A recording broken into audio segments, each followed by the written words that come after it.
Welcome to the Star Wars Stuff podcast, where we talk about all things Star Wars. My name is James, My name is David. and it's been a while since I've said that. That's kind of why I kind of just threw at David right before we started. I was like, "Can I introduce it again?" And he was like, "What?" And then we started the show. So yeah, here we go. Here we go. So thank you, David, for letting me do the introduction again. It's been a while. It's been a while. How are you?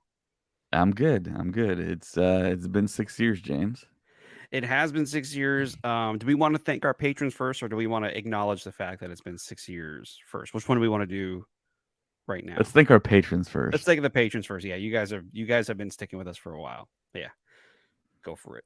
So on the purple tier, we have Chris Simpson, Kevin Leininger, Deb McCaffrey, Drew Peters, Zach Netzel. On the red tier, we have Finner526, Maya Morris. On the black tier, we have Maka Talatala, Nathan Schenk, Evan Opaker, Liam McCallan, and Texas Vader 76. Thank you so much for all your Yes, awesome love and support.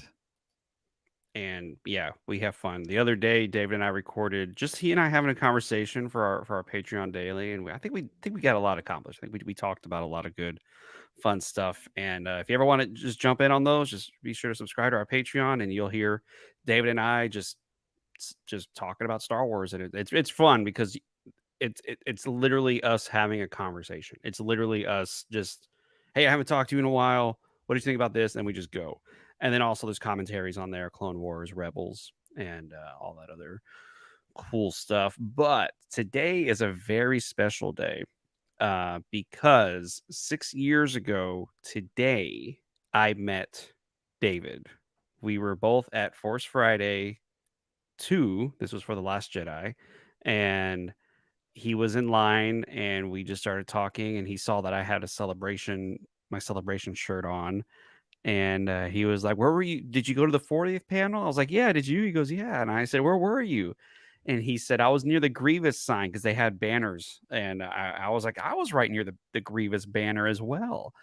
And then he was like, "Really?" I took a picture of the crowd and he showed me a picture. And what's crazy, he showed me the picture and someone took a picture of David showing me the picture. And I think we have it here if you want to bring that up. Well, And this this is the one. Yeah, this is the one from Target, right? yeah, Yeah. this is when you showed me the picture of the Okay, yeah, that's crowd. me Yeah. showing you the Yeah, you picture. showing me the picture. And Okay. then here is what I said, "Oh, look, I'm right there." And I pointed and sure enough, my wife and I were almost near David. And it's crazy. There was I forget how many people were in there. I heard somewhere I mean well over 1,000. Well over it was a crazy number of people in that room, and it was weird that we were kind of close to each other. So yeah, David and I met 6 years ago today, and we were both looking for toys for Star Wars toys. We did not win the plush Porg that they had there, which I was very upset about. The person behind me and the person in front of me won, and I was really upset that that's the way it worked out. But yeah, so that's Probably in a crazy. landfill right now, James. But I know, right? And okay, correct me if I'm wrong. Colin won the Porg when he went to his Force Friday too. And did he give it away? He had to give it away because he just couldn't figure out how to move it because it's huge. It was huge, right? Well, no, so Colin, I think, was ironically, in Atlanta. He's in Atlanta right now at Dragon Con. If you run into him, you can see him there right now. So he won it at that local Target in Mhm. Georgia, I believe. And then he took it on the plane with him, which I would have paid top dollar to see him navigate that giant Yes, porg on the plane. So it wasn't the first time he'd done something like that with Star Wars. I think he wore the Poe Dameron helmet on one of his flights before too, going back home from wherever that's he was. nuts. But so I think he took it back to Michigan, and I think when I'm trying to get the story straight. Maybe he didn't take it on the plane. Maybe I just imagined that he did. Maybe you But I know really he ended up wanted. yeah, he ended up selling it for Mm. some reason, and he couldn't keep it for whatever reason. But yeah, somewhere out there somebody has that porg. But God, man, I really wish I would have won that. And Me the Force too. Friday before, what was the giveaway? It was another huge plush. I can't recall what that giveaway was. I just remember being excited to be there on that Mm. first Force Friday for The Force Awakens. And I remember there was a few people in front of me, and they literally, when they got to go look at the toys first, They literally reached to the back of the boxes and they had their bag there and they went they pushed all the toys into their bags. And I was like, "Really? You jerks? Like, did you really just take all those toys?" But it was cool because I bought a few things and then I bought the Claudia Gray book, Lost Stars. And no one was Yeah. buying the books, and I was like, "I need the books," 'cause that was a big deal because y'all it's weird to think at that time it was Star Wars was trying to bridge the gap between The Return of the Jedi and The Force Awakens, and this was one of those books that was gonna tie it together. And rumor had it the Star Destroyer on the cover of the book is the same Star Destroyer that's buried in the trailer. And it was like, oh, how did that happen? And so I bought the book. That was a really exciting time. And then what was that? 2015. That was fun. That's almost 10 years ago. We're gonna be coming up. That was 8 years ago. You know what I mean? Like it's crazy how fast time is going right now, and it's weird to think that the sequel trilogy has come and gone. It happened. Yeah. we So are we we were gonna be there. celebrating the 10th anniversary of The Force Awakens in Japan? Yeah. Oh my goodness. I didn't even think about that. You're right. Yeah. It's gonna be the 10-year anniversary of The Force Awakens, and the cast hopefully is all gonna be there. That'd be really cool to see, That would be Daisy cool, Ridley, yeah. John Boyega, Oscar Isaac, Adam Driver. Although I know Adam Driver's kinda like, I never wanna go to these things ever again ever again. Um, but that'd be really cool to see everybody again in Japan. So, yes, yes. But anyways, Ahsoka. Ahsoka episode 3 came out this past week, um, directed by Steph Green. What were your thoughts on it? I really liked it. It was fast, it was intense. We all know the length of the show was very, very short in comparison to what we all desire, but it made sense to me to make it short, just from a storytelling perspective and also a budget perspective because we saw a lot of money on the screen. Mhm. So And, I too thought it was faster and more intense, and I told Colin and David, I said, "Next episode, is gonna be all the footage from the trailers that we've seen." That's it. Because Balin, right? That's his name. Ray Stevenson's character and Ahsoka are gonna fight, and that's gonna be in the next episode because she's on the planet there with Ray Stevenson's character. And I that's it. Everything else after this next week, episode 4, everything else is brand new footage we haven't seen, minus Thrawn walking in looking awesome. we never know. We might get that Yeah, we piece might. of marketing in there. That'd And be then pretty cool. everything from then on will be brand new. And of course, we've been hearing the rumors. Rosario Dawson said episode 5 was her favorite. Episode 5 is directed by Dave Filoni. So we're expecting some crazy, crazy things to be happening for episode 5. But yeah, let's dive into episode 3 of Ahsoka. All right, here we go. We got the recap. This droid came here from Corellia. What's your I mean, I've heard people kind of complaining about Rosario Dawson already. They're already saying they don't think she's actually a good Ahsoka right now. Yeah, I think it's Yeah. primarily for the Clone Wars Rebels fans that are used to a certain way that Ahsoka was. Mhm. But I mean, you got to consider that there's going to be a little bit of difference converted into live action, and then it's a totally different actress as well. Yes. It's our interpretation of And then on top of all that, she had some history that we haven't even witnessed yet as being Sabine's master. Mhm. So you got to take that into account. So the beginning here, I think the first 2 episodes were red, and Yes. now they're red and blue. So what does that mean? I don't know. I wanna know, but I don't know the significance of What does it all mean? what does it mean? And then we got some cool, lightsaber training. He's over here looking like not Count Dooku. He's over here looking like, General Grievous here with 4 lightsabers. And I thought that was a really interesting way of, like, he turns the lights on, and you see where the lightsaber hit to figure out how well you did in the Ah, fight. And, as you can tell, like, there's certain parts she has to hit, and she's hitting the wrong ones. So, Sabine is not quite where I mean, obviously, but yeah, by the end of this season, I think she's gonna be pretty awesome. What did you think about this training sequence? Of course, the training sequence we're referring to is putting the shield over Sabine's eyes and I Ahsoka's. really liked it. I liked the whole callback to A New Hope Yep. when Obi-Wan put the blast shield on Luke's face, and he's like, "But with the blast shield down, I can't even see." And then this helmet, it's very Japanese kendo inspired, Yes, and then it's yes. like I was she's gonna, holding a kendo wooden blade there. But yeah, and I love this montage. It worked. The way they cut it, the pace. I really liked it. I like seeing the training. I think a lot of people like seeing Jedi future. training. Yeah, Yeah, yeah, essentially. yeah. Because we've only seen hints. We've only seen hints of Jedi training. We've never seen a full on episode like full. I mean, I guess I shouldn't say it that way, but it feels new, and I like it. I like that we're seeing this Yeah. aspect of training, and and I like what she tells her. Being anger and will only get you so far.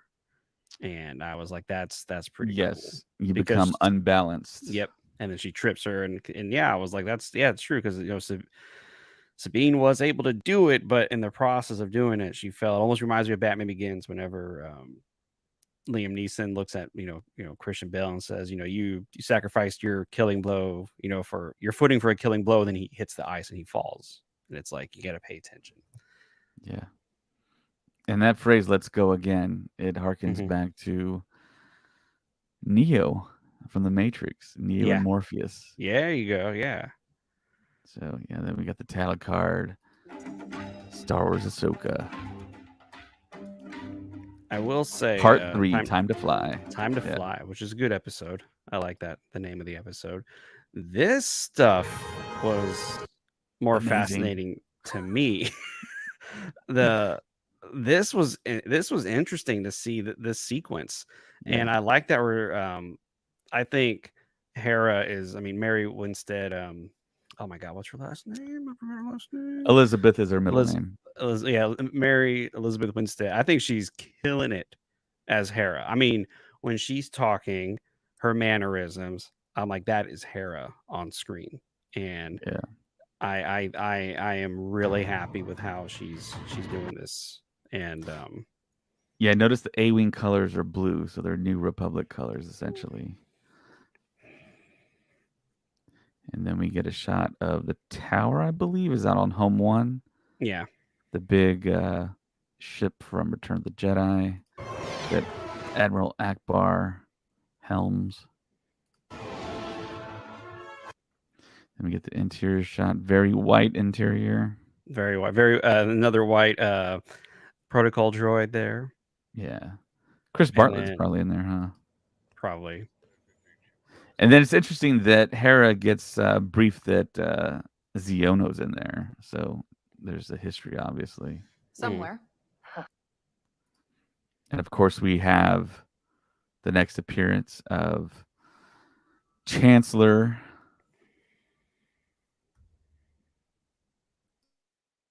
I forgot her name. I just drew a blank. Mon Mothma. Mon Mothma. Yeah, Chancellor Mon Mothma. Isn't that great? I always love the Yeah. fact she's in a deleted scene in Revenge of the Sith. A scene that I had seen pictures of her, and I was like, "Oh, she does look like the original actress who played Mon Mothma," and it was cool. And then they cut the scene, and then you get to Rogue One, and she gets to come back in Rogue One, and then she gets to come back in Andor, and now she gets. It's like that's amazing. I'm so glad that they keep calling her back. Yeah, it's incredible that she's built her entire acting career, like her popular acting career, off of playing Mon Mothma from a Yep, deleted scene a from deleted Revenge of the scene. Sith. Yep. It's incredible, Oh and she's a great actress, and yes. she was awesome in Andor. I'm Oh yeah. glad she returned, and she's really embraced it. And I'm she was really at Star shocked Wars she. Celebration as well. Yeah, I'm really shocked she didn't get an Emmy nomination for supporting actress for Andor. I thought she did a great job with that. But anyways, so yeah, we see part of the New Republic. Um, So I yeah, was like, Ziono right yeah. there, he is related to the main character of the animated show Star Wars Resistance that was, I believe, around Oh. yeah, the character that Christopher Sean voiced in Star Wars Hmm. Resistance, which was tied very closely to the sequel trilogy. Yes. Wasn't quite as popular, but it had its moments. Yeah. So this whole sequence, and I jokingly said to my wife, I said, "This kind of reminds me of Harry Potter." She goes, "How?" I was like, "The fact that they're saying Voldemort is back, but then they're like, no, he's not. He's not back. You're crazy." And it's shocking to see this side of the New Republic is not smart. They are they're just like, the war is over. It's fine. Just it's cool. You're crazy and just want to go find your friend Ezra, which is great, but in the end, we have more important things to do. So no thank you. And it kind of made me frustrated, but I liked this new look and Mhm. this approach to the New Republic. It's not something I think we were anticipating with how they would be acting after the war. Yeah. And this is the exact same room you see in Return of the Jedi when Luke walks in Hmm. and you see Han, Chewie, Lando, Leia volunteering for the mission on Endor in Return of the Jedi. And you can see the bleachers back there where everyone Yep. kind of sat as well. And then the actual table that projected the second Death Death Star. Star. Yeah. Yeah. And that's the first time we saw Mon Mothma in Star Yeah. Wars ever was in that scene. Yep. And everyone was okay with that. Remember that? Nobody questioned. Nobody had any concern or wondering why you just throw a character like that into a movie. Yeah. But then when you get to the sequel trilogy, everybody's like, "Who's this person? How can you just throw somebody in there and not explain who they are?" And I'm like, "Whoa!" It's like Mon Mothma literally had one scene in Return of Yeah. the Jedi, and everybody was like, "Oh, cool." Yeah. Yeah. I mean, too many people have voices now, so they want to say something. Oh Yeah. yeah, I've heard the controversy about Hera's eyes. People are like, her eyes look a What? little too alien, and I'm like, you got to be kidding me right She now. is an alien. They're like, it looks a little too scary, and I'm like, are you joking right now? Like that is what you're complaining about? Is her Yeah. eyes? I think she looks great. Yeah. There is a line in here I liked where she said, "What did you fight in the war?" To him, and he says no, and she's like, "You just sat back and waited to see who came out on top, huh?" And I was like, Yeah. "Whoa, Hera, there was some fighting words." allow me a moment to speak with Yeah. That was a good line, and he didn't even he couldn't even respond to that after she said that to him. Yeah. Typical politician, Hmm. typical arrogant government. Yep, and like I No, said, it reminded me of Harry Potter. yeah. Yeah. There's got to be a moment where they're gonna be like, "He's back." This was not okay. So my wife and I are watching Rebels. She hasn't watched Rebels yet. This scene happens, and she didn't question. She didn't say anything about who Yeah. this kid was. I want to be a Jedi. Oh, and then her look she gives him, I was like, "Whoa, this is pretty emotional." And if you don't know who the Yeah. kid is, you're gonna be lost. You're gonna be like, "Okay, who's this? Who's the kid? What's so important about him?" And a lot, I could say a lot. Yeah. I have a theory. You want to hear my theory? It Go just for came it. to me right now. What if he goes with Ahsoka to the other galaxy, and then he starts becoming a Jedi? Like she's gonna have to let him go so he can continue his journey now somewhere else. I could see that. And maybe that's why she gave him that look. One, because it reminds her of of Kanan, but also this thought in her mind where he's gonna be called for something even greater than she can imagine. So Yeah. yeah, we'll see. We'll see. Yeah, I love how the table Well comes out of said. the ground here. Then again, you were I'll always know I've made Jasper. it big in life when I have a table that can do that in my living room. I'll be like, hell yes. It's a very round table. Wink wink. Oh, Yeah, so we get the whole conversation, and I think this is where we actually get the reconfirmation, I guess, if that's a word, that Sabine is the least force sensitive out of all the force sensitives that Hu Yang actually has encountered, and mhm. Ahsoka does realize that, and she's just trying to help, really, and I mean, she's trying to be a Jedi essentially. Mhm. and we see her trials, and just you can see her thought process. You just look at this frame. I mean, the acting that Natasha does, Mhm. it's really great, really great. And And honestly, this is a good frame. Like, you know what I mean? yeah, Like, this is a great frame. You see Ahsoka and you see Sabine. It's like, oh, this is great. Oh yeah, and people were like, midi chlorians are a thing in Star Wars, and I was like, they've always been a thing. It's like yeah, I don't understand why people are like, oh, apparently they're bringing back midi chlorians. I was like, they never left if you think about it. So yeah. They referenced it as M count in the Mandalorian. I guess they that maybe made missed me that. laugh hysterically whenever they said his M count is off the charts. I was like, oh come on, just say it, just say it. It's fine. Yeah, And I her mean, trying to move the cup later, I was like, that's a good touch. I like this a lot. yeah, and most of these props you can actually buy them online. Just about And everything you see on screen. people are making a big deal. Like, are you kidding me? They're using this as a prop, and I'm like, did you watch the original movie? Like, the original movies had some crazy. Of course, now time has passed, but Yeah. that stuff back then was like they went to a dollar store and probably found it, and they're like, just paint it here. That's ready to go. And yeah, Right, right. It's Star Wars tradition to yeah, get stuff off the shelf in the Foley department, even, and just use that, even down to the shoes that Ahsoka wears, the two-toed yeah. ninja shoes. Yeah, you can find those online pretty Even the easily. women's razor from the Phantom Menace was the comlink, So Yeah, yeah. Star Wars tradition. Get with it, can, guys. can I say something weird about the production design? Sure. I know this is weird, but like, does it?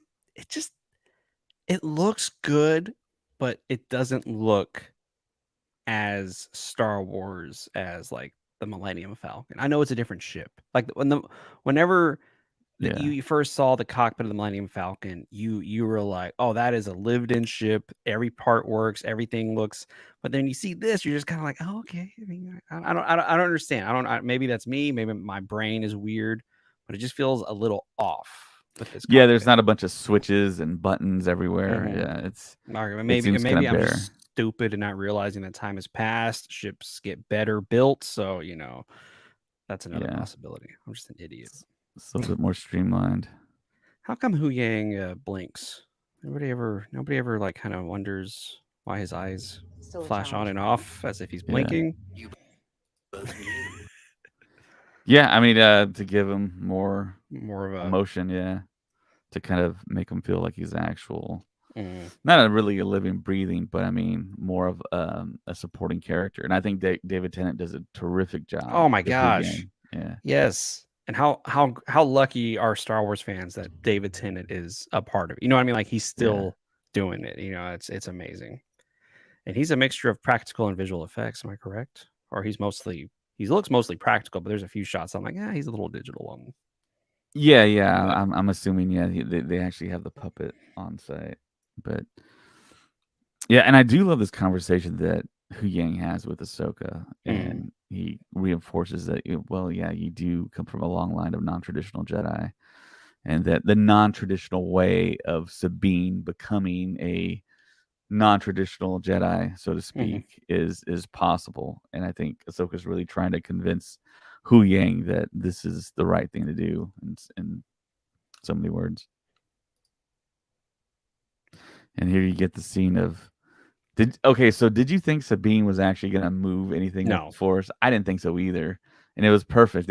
There's no visual effects here. They don't have to pay extra money. It's just No, yeah. Cup sitting there from Amazon, and she's just like looking at it and moving her hand, and that's it. But you get a lot from that. Yeah. I thought that was good. It just reminds me of that scene in Rebels whenever Ezra's trying to do it and it starts to lift, and then you look and Chopper's the one picking it up for him and laughing at him. Chopper's a jerk. I like her reaction when it didn't work. When she was like, "Well, you win this." Like that face is so. I was like, that is hilarious. Yeah. Oh, this made me laugh because he's like, we're picking something up. Okay, go ahead and come out of hyperspace now. And they do. And I'm like, you waited, like, if you would have waited like 2 seconds, you would have crashed into it. You know what I mean? It's like they're all nonchalantly like, Yeah. let's go ahead and come out of hyperspace. Of course, we got the Yeah. word that Hera says that the New Republic is not going to help. They're on their own. So, which again is interesting. Okay, these ships, Yeah. I'm still trying to figure them out, and they kind of look a little bit like Grievous's ship from Revenge of the Sith, but Yeah, there's Shinhati's does. I think she's in front, and the other ships look like World War II planes from the dogfight Mhm. animatic that George Lucas created for A A New New Hope. Hope. When you see the sequence where the Falcon Mhm. seems like it's stationary, and you get Solo and Luke on the turrets. Mhm. But yeah, awesome sequence. Yeah, this When I saw this sequence. immediately, I was like, yeah, this is World War II straight up. Yeah, but no, when I saw that, I was like, "Oh, that's Grievous's ship from Revenge of the Sith," and I was like, "This Yeah. is pretty cool." Yeah, you can And see Shin, I think, her blonde hair. mhm. There she is.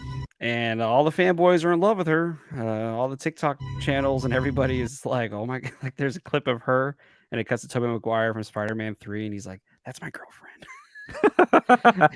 And somebody commented like, "Wait, she told you she was your girlfriend? What?" Yeah. So, anyways, and this was cool because they're both kind of fighting each other, Sabine and Ahsoka, and then Ahsoka kind of takes a moment and says, "Okay, tell me what you need."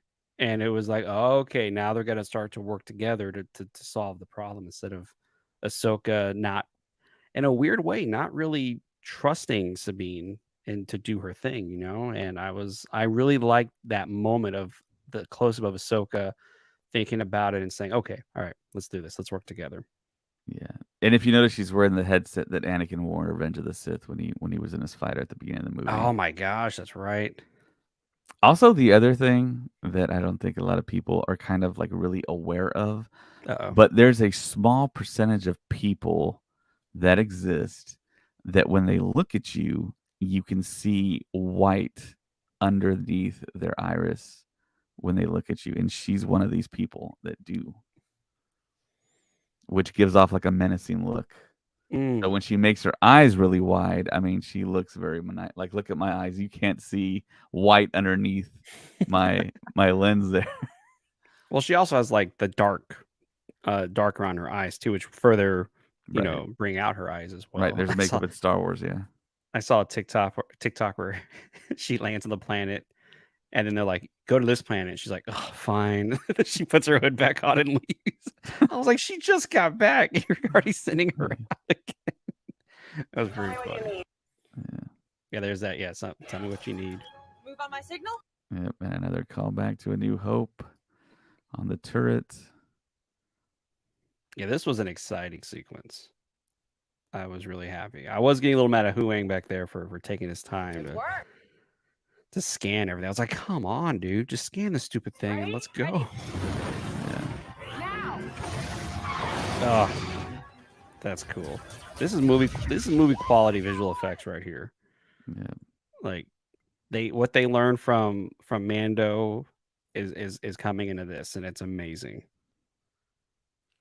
Yeah, and this line right here that Sabine gives, "Woo, I got one." I got I one. thought Yep. I thought Ahsoka was gonna say, "Don't get cocky," but Oh, that would have been great. she says, "Good work."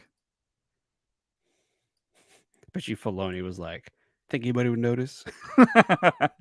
No, my favorite thing was whenever Filoni and Favreau were talking in one of the galleries, and he was like, "What about spinning? That's a good trick, huh? What do you think?" Episode 1, and Favreau was like, "That's too much for me, man. I don't know that one." And I was like, "Oh man." But you could just see Filoni so happy that he had a good quote. Rock, form up on my wing and wait for my signal. Okay. First words from Marok.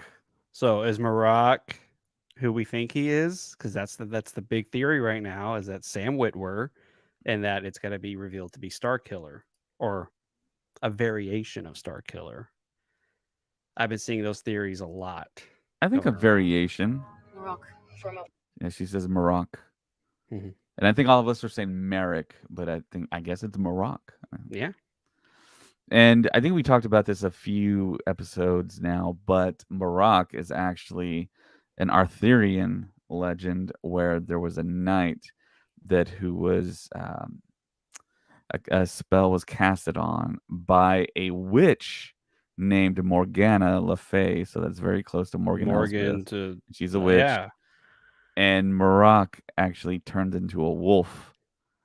So Let me guess. Filoni wrote this, right? I just got to throw that out there. Filoni, studying mythology and yes, his love of wolves, does this. and And of he's course, already used Maroc as a Star Wars name because he named Embo's pet hound Maroc as well. So there's 2 Marocs in Star Wars.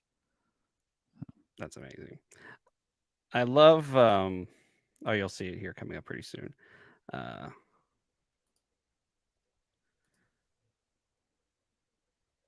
never guessed that. Explosions. You love the smoke in outer space? Dude, I love the sounds in outer space. What are you talking about? A lot of people have issues with smoke in outer space, but I think lightsabers. What else? Hyperspace, hyperspeed. Like, this is Star Wars is more fantasy than sci-fi. There's no smoke in space, so you But, can't drop there's bombs in space. they're in low atmosphere, so it kind of counts. I think that's what the explanation was in Revenge of the I'm Sith. gonna just go with a George Lucas quote, which is it looks great. You know what I mean? Like it looks cool. So we're gonna do it. You know? Yeah. So.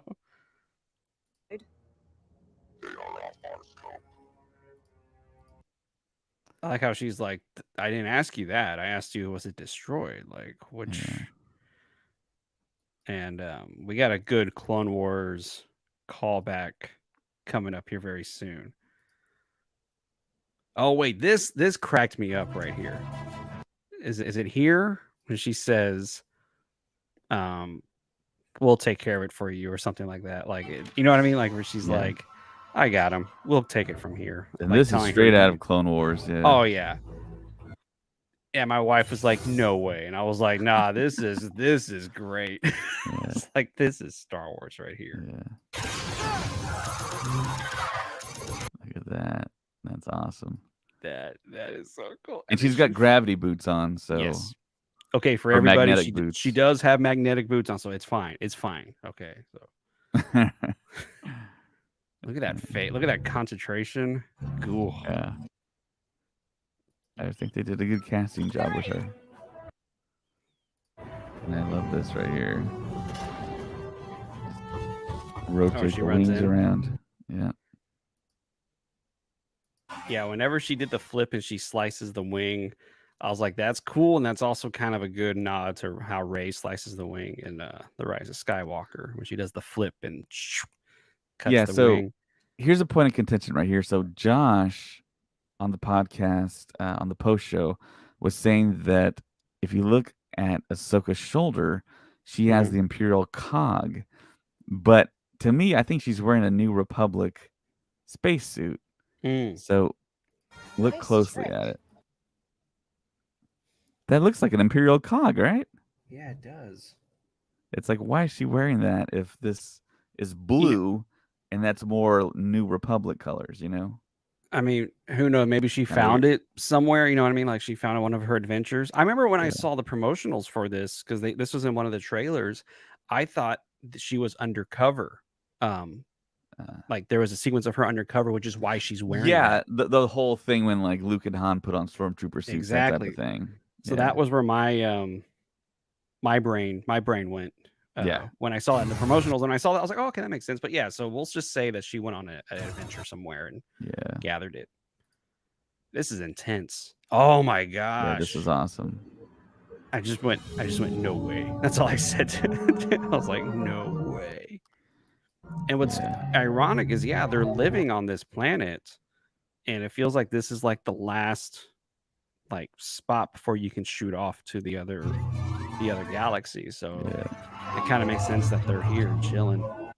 Okay, so the screen on there where it's like the rectangles, like as they're flying, you see like the trajectory. Yeah, it looks like a tunnel. Yeah, that is some Alien Ridley Scott stuff right there. Because It's if an you remember when they're homage. going toward the planet, that's what's the image you're seeing as they're flying towards Okay. the planet on Yeah. Alien. Nice.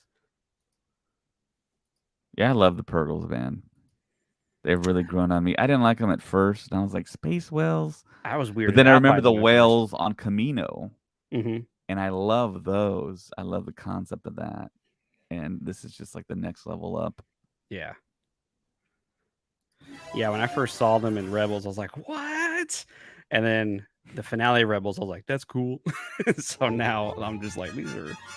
And then of course, when you saw them in Mando season 3, episode 1, we did the whole Leonardo DiCaprio. Oh, like look, see. Yep. I'm not gonna lie, I thought the ghost was gonna show up and save the day. I was kind of Oof. banking on the ghosts showing up, but you know. Yeah.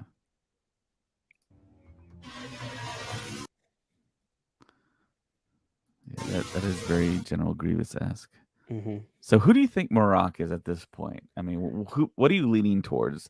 Ezra, Starkiller, I someone we mean, don't know, maybe the son of the Grand Inquisitor? I mean, what do we got? how about what if this happens? What if he's nobody? Like, what if he's just? That's I mean, impossible, James. He has I to be mean, somebody. no, I didn't mean like that, like how Ray was. But I mean, literally, it's not important who he is. We're Right, just kind of fixated on, oh my goodness, he's this, and in the end, he's gonna die. We're just gonna be like, oh, that sucks, and then we're just gonna keep. And then what's gonna be funny is if he turns out not to be anybody, everyone's gonna be really mad that he wasn't anybody, and it's gonna be like, Yeah. you hyped it up, not Yeah. this. He's just a cool looking character in Star Wars. You're the one who made him. Yep. And I like powering him off just like C-3PO. Yep. Sorry, so does that mean shutting me down too? Are you all right? Haven't seen. Yeah, she's still thinking about Ezra. It's so good. I like this episode more than I did the first episode of So it is a Ahsoka. hyperspace ray. Yes, but I So this thing is specifically built to shoot out into the galaxy. My brain was thinking it's big enough for a Star Destroyer to park in there and then shoot off into the other side of the galaxy. But from what I guess that was my theory, but now we're just finding out it's just a giant ship have never that seen is one built on this possible scale to fly all the way out there by before. itself. With these Yeah, I think it might serve a dual purpose, like you state. The ring itself is a ship, and I think that's where Morgan Elsbeth is located at the very top. Yeah, she's at the very And then she can just shoot out, or you can park a Star Destroyer Yeah. in the middle of it and shoot out of the galaxy. Yeah, because the first time I saw this, I thought of the Attack of the Clones whenever Obi-Wan used it to go in hyperspace. Man, I wanted more. When I saw this sequence, I was like, oh no, they're gonna end it right freaking here, man. Yeah. And the acting that Ray Stevenson's doing right now, So good. I mean, just with his face. He is a different. He's like giving a Liam Neeson-esque performance with his demeanor, with Yeah. his voice, with his. You could see the thought process in his brain as he's looking at things.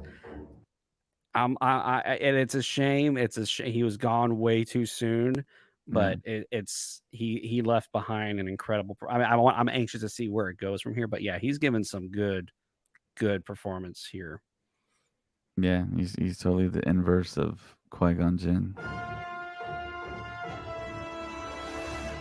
And then it ended. I was like, ugh, come on. Very fast, very intense. Very fast, very. So, how do you feel about the? Oh, people were like, "Hey, can I copy you?" Like, yeah, just similar in a way. But the interesting thing is, all these they're actual runes. planets. Yeah, they're naming the planets that are out there, and it's already been deciphered. So it shows you all the way getting to Peridia, where Thrawn is located. But you see Pisana, you see you see Corellia, You see the Tatooine. Carillion Run. I'm not sure if Tatooine's on there. I'm sure Brooke would have found it by now if it was. Well, this isn't Arabesh. This is something else. Yeah.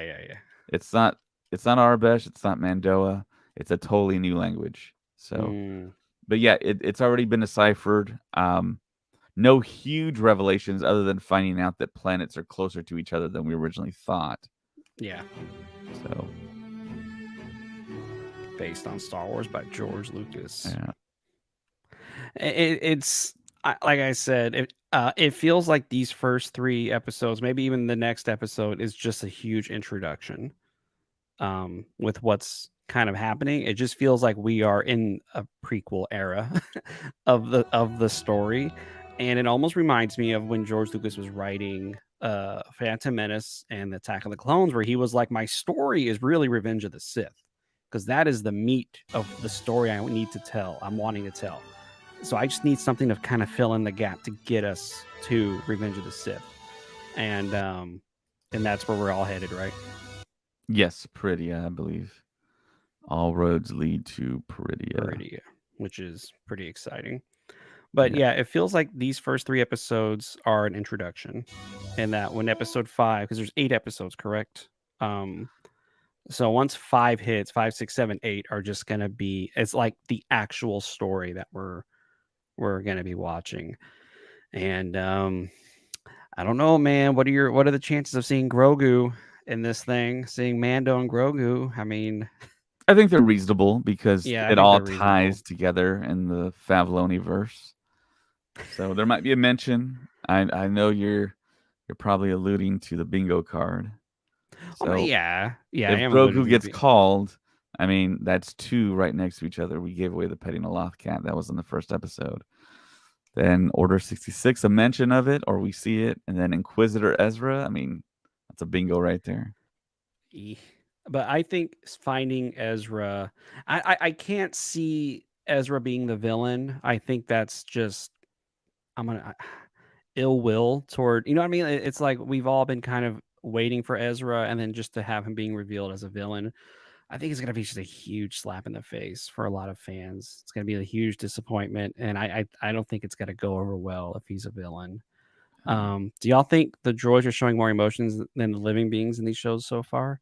Yeah, because we were talking about how what's his name's over there blinking, and so that's really interesting. And then of course the live action version of Chopper, his voice is a little more understanding, so you can actually kind of decipher what he's saying much easier than in the show Rebels. So yeah, maybe it's, I don't know. That's an interesting question. What do you think, David? I think it's an over analytical statement to make. I think because I mean, I think there's a lot of criticism on the acting, but it's super hyper analytical for Star Wars fans, I think, and people are just kind of just going a little bit too overboard on just analyzing everything. And it's like you gotta just like let it come to you. I mean, it's Filoni's story. I totally trust in him. We're almost halfway through, but we haven't gotten parts of the story that we have no idea what's going to take place. We might not even end up on Peridia. We might end up just in the world between worlds, going to different parts of the known Star Wars galaxy and films. So, I mean, one of sorry, one of our listeners has just said the guy is Kanan. So that's I think a possibility. Marak is Kanan. You know, there's a lot of ways. Like it really kind of puzzles me when people say, "Oh, it can't be this, it can't be that." There's always a way in storytelling where things can be stuff that you think is preposterous on the surface, but a great storyteller can make it work. A great screenwriter can make it work. Anything. And we all know that because from a certain point of view. I'm just going to say that right now. Yeah. And speaking of that, the Return of the Jedi version just came out. That's right. Yeah, I haven't gotten it yet. Colin read it or listened to it on the way to Atlanta already. Oh my gosh. And there is a Max Rebo story. Of course. He probably stopped reading it after that moment too.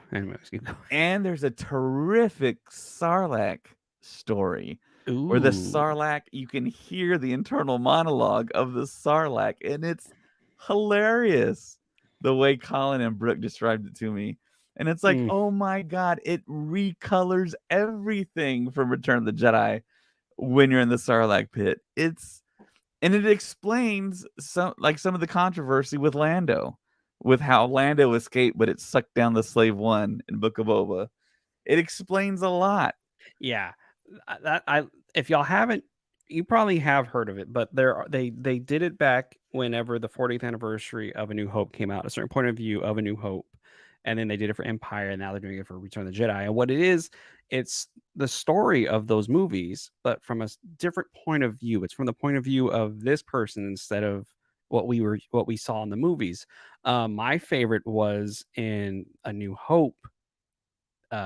When Obi-Wan dies, he shows up to Yoda for Yoda to see. And it's cool because Yoda looks at him and says, "Oh, I can see you much better now." Then it hits him, "Oh, I okay, you're gone. You've become one with the Force." And I don't know if it was Empire or A New Hope, but maybe Empire. But he does say, "I'm sending you an apprentice, Master Yoda." And Yoda is like, "I would be honored to train her. It's been my dream for her to be my apprentice." And he says, "No, it's actually the boy, Luke." And Yoda is like, "No, I do not want to train Luke. He's not the smart one. It's her." And it was a really interesting story. And I was like, "Oh, this is I don't know. It's really cool. It's a really cool way that they're able to tell more of the original trilogy from a certain point of view." And I highly recommend getting the first two, and of course, getting the new one that just came out And last here's the week. No cover of it worries. right here. And you can see all the author names on the side. Some names you might know and might have Jason heard Fry, of. yeah. Yeah, Kristen Baver, who hosts Star Wars show, Oh yeah, and yeah, yeah. who we've met at Star Wars Celebration.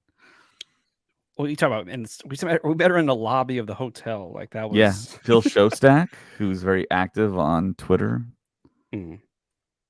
and Adam Lance Garcia, who was right Yep. next to Anthony Bresnikan when he interviewed me for the Vanity Fair article we did. And Yeah, I knew of him, but I didn't quite know what he did. But yeah, he's a writer as well. and these are great. I think these are really good stories.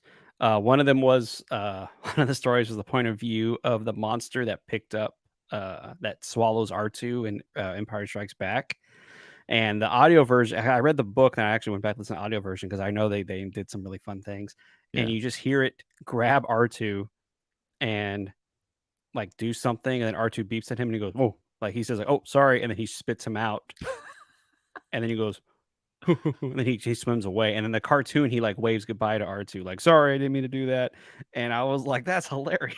I mean, it's just a Yeah. fun story, of the monster was just playing a trick and was like, "Okay, I should let you go. I'm really sorry about that." Then he shoots him out, and Yeah, yeah. Speaking of Sam Witwer, he did the narration for the Wampa story for The Empire Strikes Back, a certain point of view. oh The yeah, He was the Wampa. The Wampa had a family, and you don't know at first that Sam is the Wampa in The Empire Strikes Back, the famous Wampa that got his arm chopped off by Luke Mhm. and took Luke as prisoner in his cave for food later.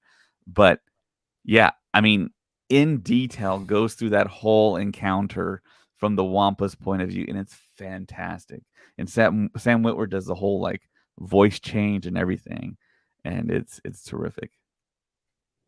Oh no, someone said I'm breaking up on their Facebook feed. I hope I'm not breaking up. Yeah, I hear you fine. Okay, I'm sorry if whoever that is. I apologize. Hopefully everyone else hears me. But So I agree with I think this. The Facebook user says, I think he knew Ahsoka in the fight and was sort of holding back. I think that too. No one's really talking about that. You oh, can kind of tell. I mean, it just feels that way. It feels like Marak is a very skilled fighter. You got to be skilled with that double-bladed spinning saber as an mhm. inquisitor. And it felt like he held back. It felt like he could do more, but he kind of ran away. The way that Ahsoka like avoids the blade coming coming towards him was like a the gangsta. coolest thing I've seen in a long time. Yeah, That was awesome. I was like, dope. Yeah, someone said I love the certain point of view books. Yeah, I'm currently reading.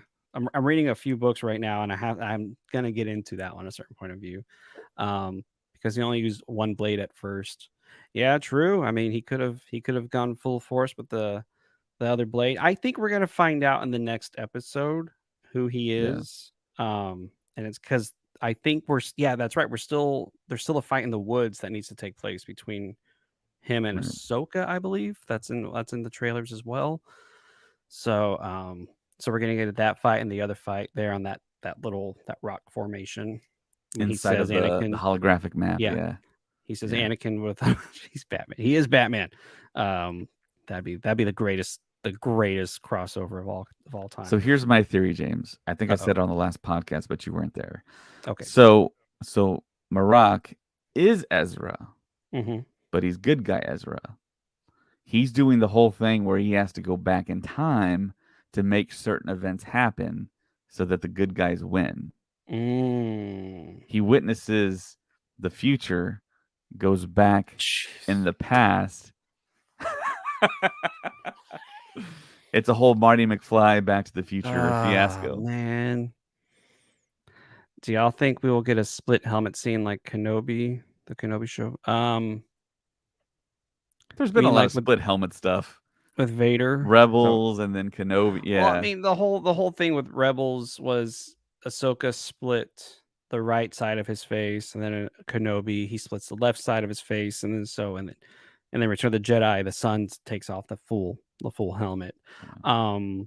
Seeing Vader is going to be interesting if we see Anakin Skywalker as Darth Vader, because we already know we're going to see Anakin, but seeing him as Darth Vader is going to be something pretty crazy. I actually haven't even thought about that, if I'm going to be honest with you, of seeing Vader in here. What do you think? I mean, it's a possibility, but have you been thinking about that too? I think when Hayden Christensen got announced, everyone assumed we're going to get Vader, and then we got that new piece of dialogue from Hayden. We're all assuming flashback, so I think that's what everyone's hoping for, and I think we're going to get both. What if we get Force Ghost Anakin? Yeah, that's what we talked about on some of the pre-show with Craig and Retro Ray. That That it would be awesome to get a nuts. conversation between Luke, Force Ghost Anakin, and Ahsoka comes to them for counsel. That's the stuff of dreams. Yeah, that's what we said too. Because I'll never forget whenever I was watching Book of Boba Fett with my wife, and whenever Ahsoka's there with Luke and they're talking, I just looked at my wife and I was like, I never thought I would see this moment in my life. Ahsoka Tano talking to Luke Skywalker. And then she's like, so much like your father. I was like, holy crap. This is huge. Yeah. What? Yeah. Does he say holy stuff? Yeah, holy. Yeah. Maybe Sabine splits in and sees Ezra. That'd be great. That would be nuts if it is Ezra. But then that kind of begs the whole question: how did he get back? How does he fall into line with these people? And how did Thrawn not get back? Type of thing. There's a lot of questions. I mean, yeah, they'll answer it, but I don't know. For me, it seems more complicated that it would be Ezra than if it's somebody else, in my opinion. I mean, what do you think, Dave? I think, you know what I mean? Like, there's a few things that you'd have to be like, oh, so this happened, and then he was here, and then that's how he got picked up, and then now he's here, and I don't know. I think it's somebody we know, but I don't think it's Ezra. But then also the other theory I have is it's nobody. It's just a dude. It's Batman. You know what I mean? It's just somebody who we don't know yet. It doesn't matter. It's the 13th brother. I don't know. Yeah. That'd be great. And then I've heard other theories. It could be a woman. So that's another thing. We don't know. They're just the voice changer on them. Maybe Ezra sees stuff in the world between worlds and sees this is a way to win the war. Yeah, that's what David was kind of saying it's a Marty McFly thing where he has to go back in time and he's a double agent essentially. Yeah, he has to act like he's evil, but he has to make certain events happen. That's and crazy. Then one of those certain events he has to make happen might be to ensure that one of the good guys does perish. And that kind of goes back to when he wanted to pull Kanan through the world between worlds but Ahsoka told him, "No, you No. can't do that because that's going to kill everyone else." So Oof. that moment was meant to happen, and now he knows another moment is supposed to happen, and he has to ensure that it happens. Can you See, imagine? we should work for Lucasfilm. We should be working for Lucasfilm. What is happening? Could you imagine?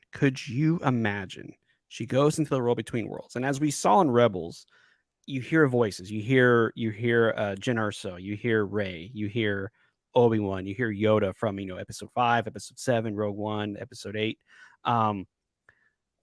What if we get that? What if we go into the world between worlds and we start hearing all that dialogue? And what if she looks into one of these things and we see a moment from Empire Strikes Back, A New Hope?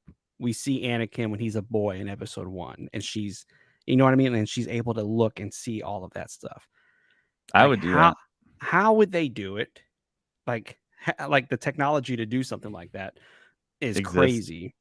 It exists, but people criticize Flash for doing something like that because apparently Flash didn't look that great doing it, but they had an excuse. Flash had an excuse with how the world they were doing it in, but it's just kind of wondering if they're going to give us that. Will Jason be in the Skeleton Crew or training with Luke in some show? I was thinking That's a good thought. My thought is Jason's going to go off into Jason might be a little bit older than those kids in Skeleton Crew. Yeah. And when we saw the trailer in London, I don't think we noticed a kid with green hair. Like Jason. But might be a surprise. I mean, that's possible. Yeah. I don't know. It's kind of a weird. Seeing Jason was great, and if you, like I said it before, if you haven't seen Rebels and you see this kid, you have no idea who he is. You have no idea why he's important. But I have a feeling Jason's gonna what? What if he ends up as one of the killed kids during that flashback sequence in The Force Awakens when Luke drops to his knees and sees his Jedi time? What if he's included in that? He's one of the students. He's one of the students. That'd be heartbreaking. That'd be a little sad.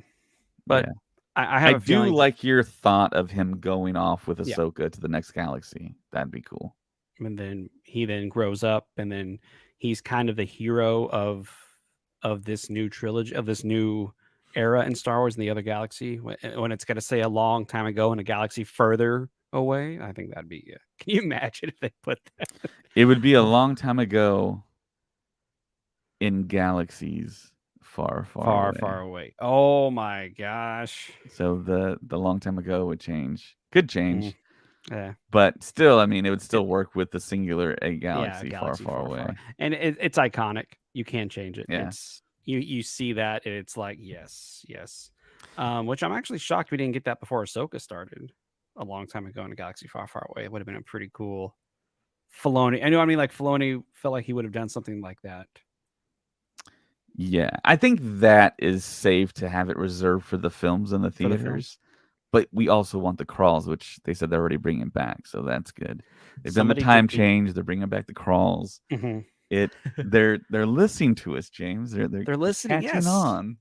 I'm glad. Thank you, Lucasfilm, for watching our podcast. But here's what's funny was I was on TikTok earlier today, and somebody did the AI version of the Clone Wars introduction for the Ahsoka. They read the Ahsoka crawl, if you may, in the Clone Wars.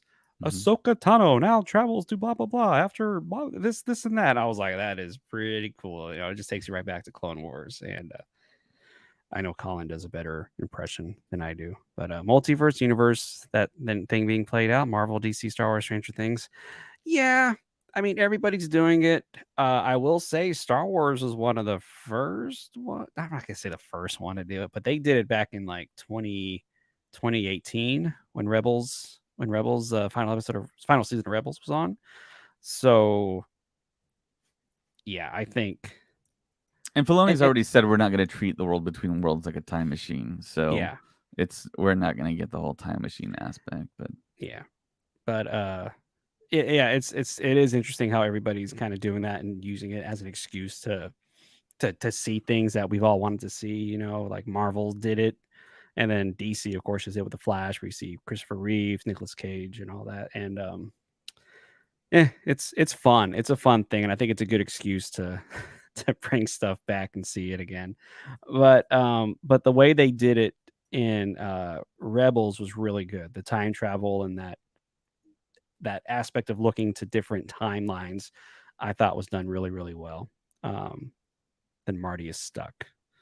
Yeah, good old, good old Back to the Future. So episode 4, what do you think is going to take place? What's your prediction? What do you think we're seeing? So in episode 4, she's got to fight. What's his name? Ray Stevenson's character. What? Balin? That's not Balin Balin. Skull. Yeah. Balin. Yeah, but she's got to fight Balin. Sabine may fight. Actually, I don't know. I don't know. But I know that she's got to fight Balin, and I think Balin's going to kind of reveal his angle Motives. Yeah. to this because it was very apparent in the second it was the first episode that his goal is actually different from Right. Morgan. And I think the So, popular assumption is that he wants to access the world between worlds yeah. and change the past, therefore Yeah. changing the future. I think that's his angle. So so I think we're gonna get that reveal. And then I think we're gonna walk into the world between worlds, and I think that's where the episode is gonna end. Mm. And that for me is a hell of a hook to get everybody excited for the next week's episode. And but yeah, I think we're gonna get a fight. I think we're gonna get more of Hera realizing the New Republic is not as smart as we all hoped they would be, and Hera's gonna try to find a way to get out of there. And so yeah, I think the continuation of what we just saw, of course, obviously, but I think it's going to introduce a lot of good theories, and it's just got to get us ready for the next half of the season. What about you? Which is episode 5 is going to start it off after Pete Ramsey's episode. Yeah, basically what you said is we're going to see more of Balin and Shin, I think, and find out exactly what Balin's actual motives are for being this quote unquote mercenary dark Jedi for hire. So I'm really interested to see that aspect of the storytelling, and whatever else we get is gonna be icing to me because, like I said, I trust in Filoni. He has a plan.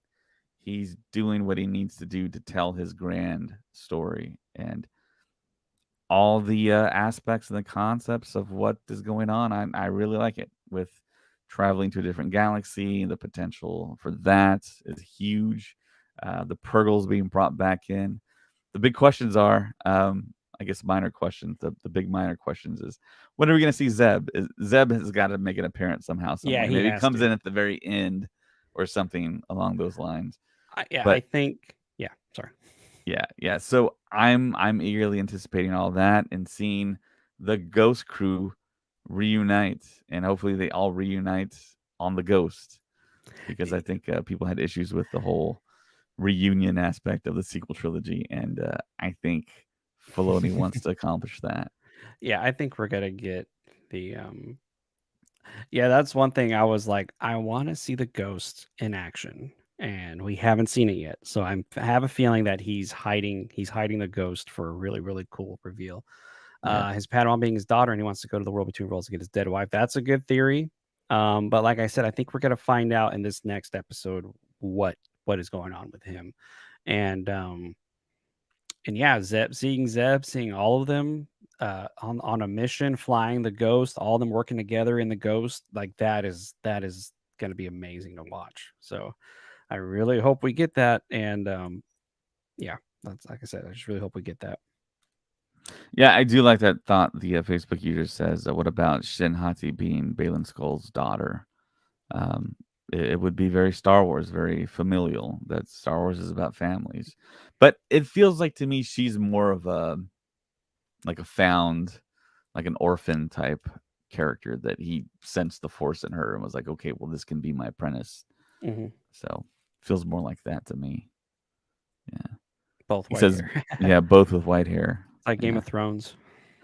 Yeah, Yeah, both Targaryens. Yeah, they're both Targaryens. You better watch out.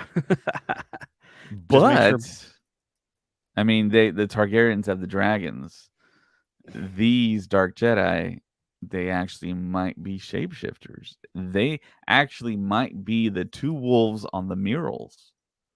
If you That's want to go, crazy. if That you is want to go crazy. back to that picture that Colin and I took in London, so the white wolf could be Uh, Balin Skull, and the black ah. wolf could be Shin Hati, and they could shapeshift into. And these might be the wolves that were there the whole time. That's another kind of Oh my theory that's being gosh. passed around. Yeah, And they were leading him to the freaking world between worlds. Like they were my head just exploded right now, everybody. yeah. Oh my gosh. But that's I said, that's yeah. even yeah. That's even more fantastical. That's way too fantastical for Star Wars. But Well, I mean, you do have the changelings, the changelers, like yeah, Zam Wessel. I same way. mean, Yeah. there's So, precedence for it. And Marok, the Arthurian legend, he was once a knight, transformed into a wolf, and then we got a night Skull, sister. Skull and Hati are two um, Scandinavian or Norse mythologized wolves. That one was chasing the sun, the other was chasing the moon to devour it to begin Ragnarok. Mm, So there's jeez. that too. So Uh there's a lot of stuff in there.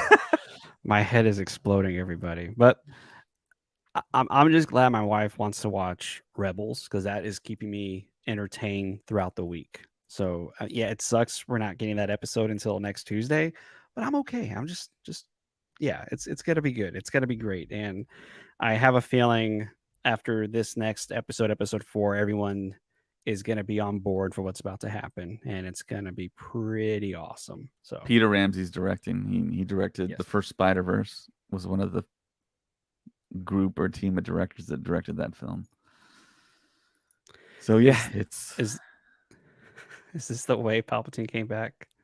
To somehow, I mean, that's uh, if any show can do it, it's the Ahsoka show, and just like with Clone Wars and with Rebels, a lot of questions were answered that we've been confused about for years. And so this could be one of those things where we're gonna be like, oh, now it all makes more sense. And I think that's why Clone Wars boosted the prequels a lot because the Clone Wars filled in a lot of those yeah. gaps for us. So we'll see. I mean, And see, that's a I think it is Filoni's task to deal with that narrative debt of how Palpatine somehow return. returned. I Yeah. think he has the talent to explain that and explain it in a very, very understandable, digestible way. I Yeah. think he can do that. And We'll see. I think that's his challenge that he's given himself. And I think he can do it. And I think we're gonna Oof. get that whole tie up because I think we're slowly getting a lot of loose ends tied up either subconsciously or in our face. And I think Filoni's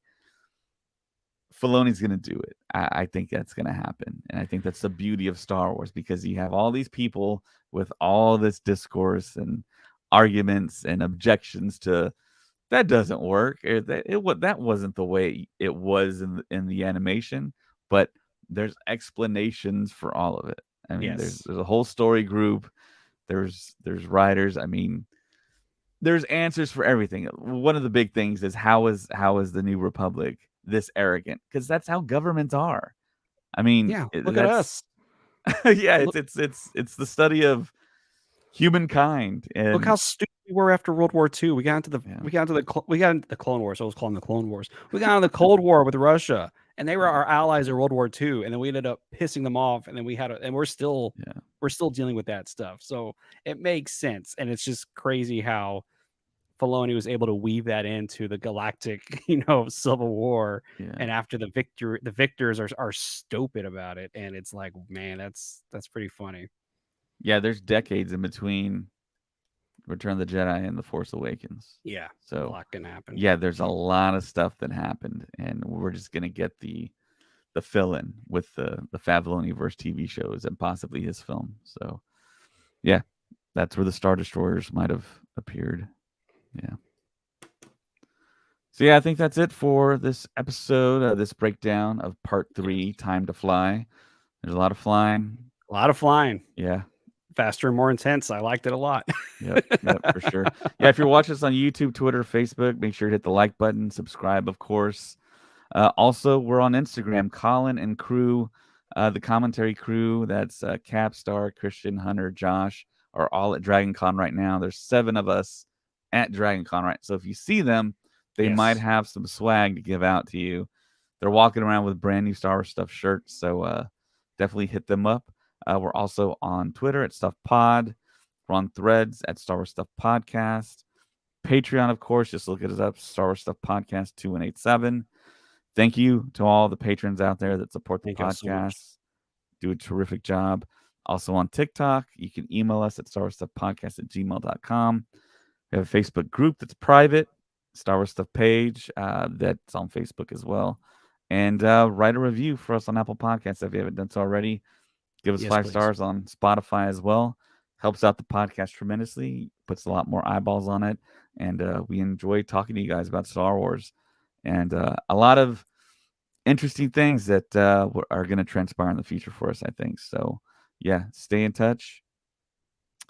And this Facebook user says it comes out here in Japan on Wednesdays, 10 a.m. Jealous of American viewers. Oh. So we were jealous of you guys when you got The Mandalorian and every other thing because you got it during daylight. So there's daylight outside my window. So, yeah.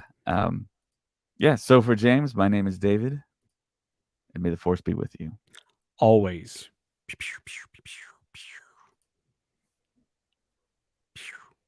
This is the way.